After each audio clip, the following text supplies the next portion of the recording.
Bonjour à tous, j'espère que vous allez bien. On se retrouve aujourd'hui pour une nouvelle vidéo. Ça fait un petit bout de temps que j'ai pas posté, mais c'est vrai qu'en janvier-février, j'ai toujours le petit coup de blues hivernal, on va dire. Et voilà, je suis restée un peu chez moi à hiberner. Et puis, pour autant, j'ai quand même réceptionné quelques projets que j'ai back sur Kickstarter, donc des tarots et des oracles. Et là, j'ai vraiment envie de partager ça avec vous. Donc aujourd'hui, j'ai vraiment envie de vous montrer le Masquerade Tarot du groupe Fatoum. Ils sont basés en Espagne, donc pour une fois c'est plutôt l'avantage pour nous Européens. Lorsque l'on back un projet sur Kickstarter, au moins on est assuré de ne pas avoir de frais de douane lorsque l'on va réceptionner le colis. Donc j'ai reçu ce tarot il y a quelques temps et voilà, c'est parti, on va y aller, je vais vous montrer un petit peu tout ça. Donc il arrive dans une boîte qui se présente comme ceci. Donc on voit bien la mention ici, fabriqué en Espagne. Et donc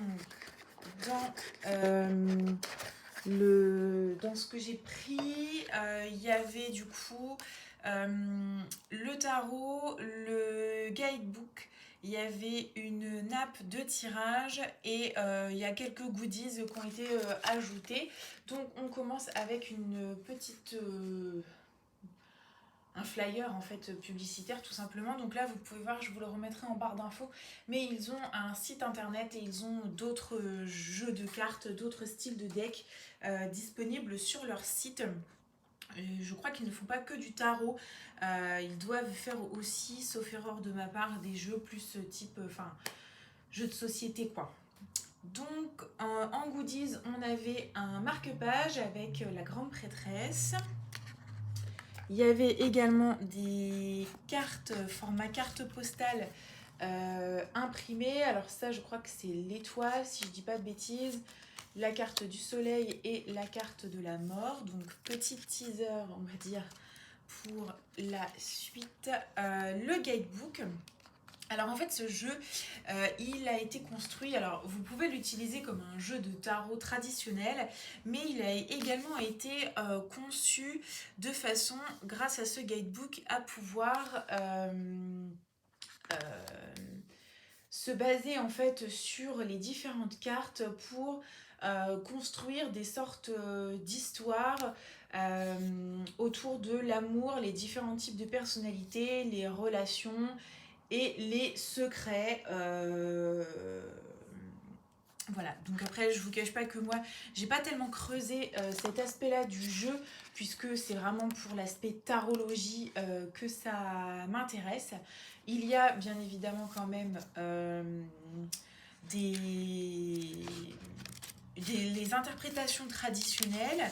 On a un exemple de tirage, mais c'est vraiment un tirage particulier, de sorte que en fonction de la carte que vous tirez et de l'endroit où elle est positionnée, la signification sera différente. C'est-à-dire que là, si vous tirez par exemple la carte du fou à l'emplacement du secret, il n'aura pas la même signification que si vous tirez la carte du fou à l'endroit, sur le positionnement du futur par exemple.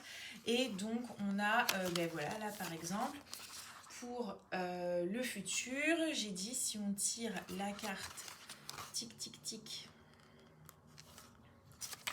du fou, donc il aura une signification endroit en vert, alors que s'il est positionné sur la carte des secrets, normalement, hop, l'interprétation change. Donc les secrets, arcane majeur, le fou, à l'endroit à l'envers, on a un autre type d'interprétation. Donc bon voilà, si jamais ça vous intéresse de creuser le sujet, je vous remettrai les liens dans la barre d'infos.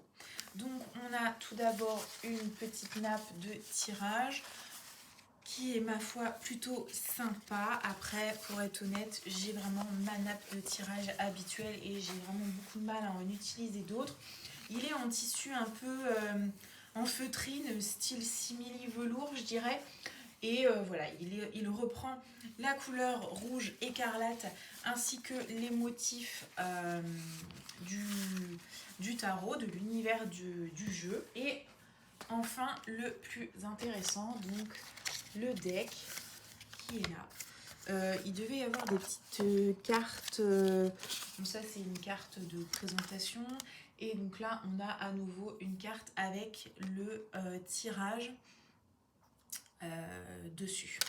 Donc il se présente comme ceci. Alors c'est une tote box, hein, mais malheureusement j'ai envie de dire, mais bon, c'est pas grave. Ça arrive fréquemment d'avoir une tote box avec les jeux de tarot. Alors au niveau du deck, il se présente comme ceci. Donc les tranches sont neutres, le dos est comme ceci. Donc on peut l'utiliser évidemment en droit envers. Au niveau de la qualité de carte, je vais pas vous mentir, c'est pas top. Elles sont assez fines. Je pense que c'est vraiment un jeu. Si on l'utilise très souvent, à force de battre les cartes, elles vont s'abîmer et elles risquent, alors pas de s'écorner, mais enfin voilà, sur les rebords, je pense que ça peut s'abîmer. Maintenant, c'est vrai que l'avantage pour des petites mains comme les miennes, le deck du coup reste fin, on n'a pas un gros truc à brasser et elles sont pas hyper hautes parce que si je mets ma main à côté comme ceci, alors forcément vous n'avez pas la taille de ma main et j'ai pas d'autres jeux de cartes à côté de moi. Non, pour servir de repère. Donc me revoilà, donc j'ai réussi à attraper un petit Lenormand et le Deviant Moon Tarot pour avoir en fait un repère. Donc par rapport à une carte de petit Lenormand, on est sur un format un petit peu plus large, mais pas forcément beaucoup plus haut. Et là, si je compare en fait avec le Deviant Moon, on voit clairement une différence. Et donc les cartes du Mascarade Tarot sont plus petites. Donc après, ça me dérange pas dans le sens où je trouve que les illustrations sont quand même bien mises en valeur et il est vraiment très beau. Donc on y va, c'est parti. On va faire défiler les cartes et donc on débute avec le fou. Donc je pense que vous l'aurez compris, ne serait-ce que au packaging et donc au dos des cartes présentées, mais on est sur quelque chose qui ah oui, alors la carte de la grande prêtresse, j'aime énormément, c'est ma carte vraiment préférée du jeu et c'est vraiment ce qui m'a fait craquer en fait quand je l'ai vu. J'ai été attirée tout de suite et je me suis dit il me faut ce jeu, c'est obligé. Donc du coup voilà, j'étais en train de dire qu'on est sur un univers un petit peu carnaval de Venise, vénitien, avec des costumes, du mystère, quelque chose de, je trouve, très joli, très élégant. Et, et j'aime vraiment beaucoup les couleurs utilisées, les dessins représentés, l'univers vraiment de ce jeu. Je le trouve très intéressant. Au niveau des cartes, alors certes, on a une bordure blanche, elle n'est pas très grande, ça ne me dérange pas plus que ça.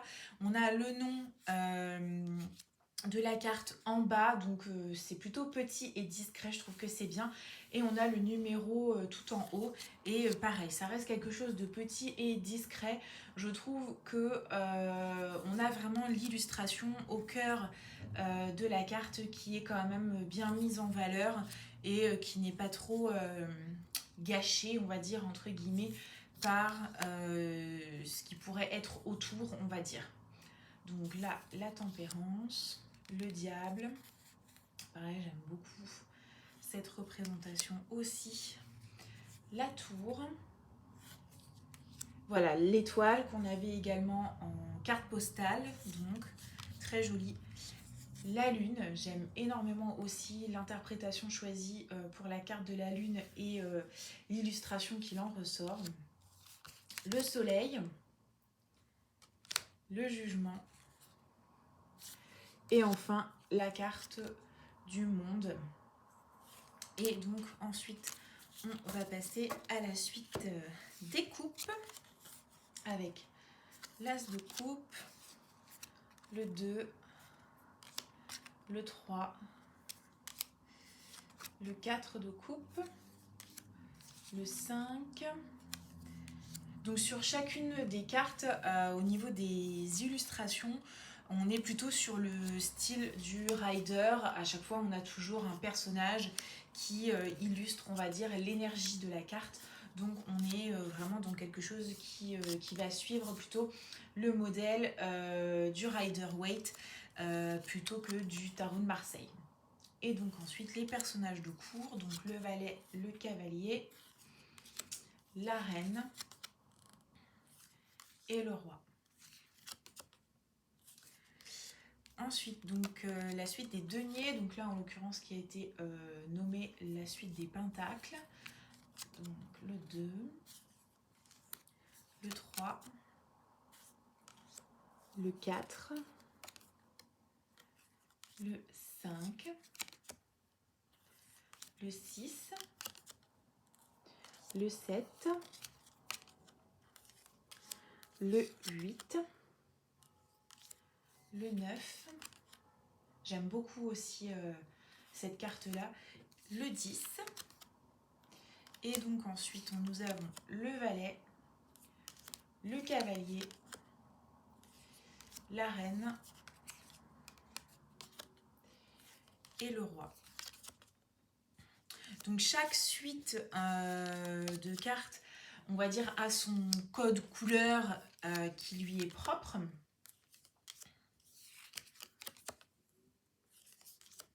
Le 4 d'épée, le 5, le 6, le 7, le 8. On a un peu de nudité, on va dire, entre guillemets, mais ça reste quelque chose d'assez soft et de plutôt élégant, je dirais. On n'est pas sur un jeu de tarot ultra suggestif comme il peut en exister certains, je dirais. Donc, on termine avec le roi d'épée et enfin la suite des bâtons. Donc, l'as de bâton, le 2, le 3, le 4, le 5, le 6, le 7, le 8, le 9, le 10 et donc le valet, le cavalier, la reine et enfin le roi de bâton pour terminer. Donc écoutez, j'espère que cette petite présentation vous aura plu, vous aura donné envie éventuellement, pourquoi pas, de découvrir un petit peu plus ce jeu. Comme je disais, je mets vraiment tous les liens en barre d'infos. Le site internet notamment du groupe Fatoum qui est à l'initiative de ce jeu de tarot. Et puis, moi je vous dis à bientôt pour une prochaine vidéo.